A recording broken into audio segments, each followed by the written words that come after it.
Hi, this is James Headley. Thanks so much for tuning in to the Living in Naples channel. Today, I'm going to talk about a not so fun topic, but one that has Ben Franklin noted. Taxes are one of those inevitabilities in life. So as the truth in millage, better known as the trim notices, have gone out recently to homeowners in Southwest Florida, I wanted to take some time today to share some information for prospective buyers out there, just to be sure that you don't experience any unwanted surprises related to future property taxes should you pull the trigger in the next few months and purchase that Southwest Florida home that you've been considering. Along those lines of considering, obviously, would love to work with you, so please do reach out if you have questions about anything I shared today, about the real estate in general, or any specifics, and let's talk. So thank you for considering me for that. Also, thank you so much for liking, subscribing, and sharing. And with that, let's jump into the 3 things that you really need to know about property taxes in Florida before buying a home.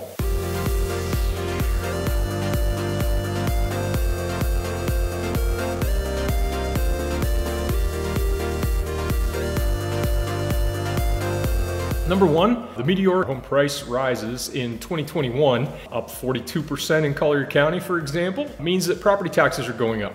In most cases, this won't be a direct one-to-one correlation, but to be conservative, that's probably not a bad place to start when you're roughing out a budget. In other words, if the property tax on a Naples or Marco Island home were $5,000 last year, which is the number you're most likely seeing in the MLS or online sites like Zillow or Realtor.com, you might be best served by assuming that they will be closer to $7,500 this year.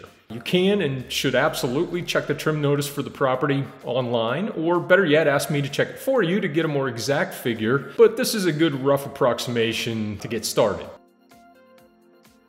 Number 2, knowing whether a home has a homestead exemption or not is really of paramount importance. You can also fold in other exemptions such as the widow exemption here, but the key is to know whether and which exemptions currently apply to the home, and the homestead exemption is the most common. The difference here could be huge depending upon how long the current owner had the exemption, since, for example, the assessed value of a homestead property could only increase in value by 3% per year, versus 10% for a non-homesteaded property. So if you're buying a 7-figure home that the prior owner held for, say, a decade or so, the property tax difference between what you see online and what you would pay as a new owner when that exemption is taken off and a new assessment is made from scratch, might approach $10,000 or more annually.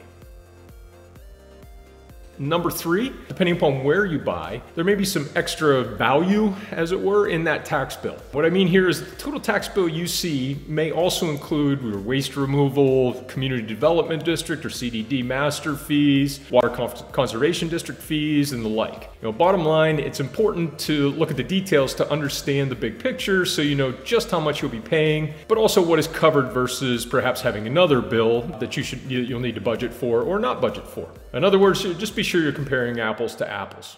If you have any questions, again, please be in touch anytime. Hopefully this was helpful. I'm not a CPA, nor did I stay at a Holiday Inn Express last night, but I can dig into the data to give you the ballpark numbers that will help you to evaluate your budget for a new home in Florida and make sure you're on the right track, including property taxes. It would be my pleasure to work with you. I appreciate you, again, tuning in, liking, subscribing, and sharing. I'll see you in the next episode that hopefully will touch on something a little more fun. Thanks so much. Talk to you soon.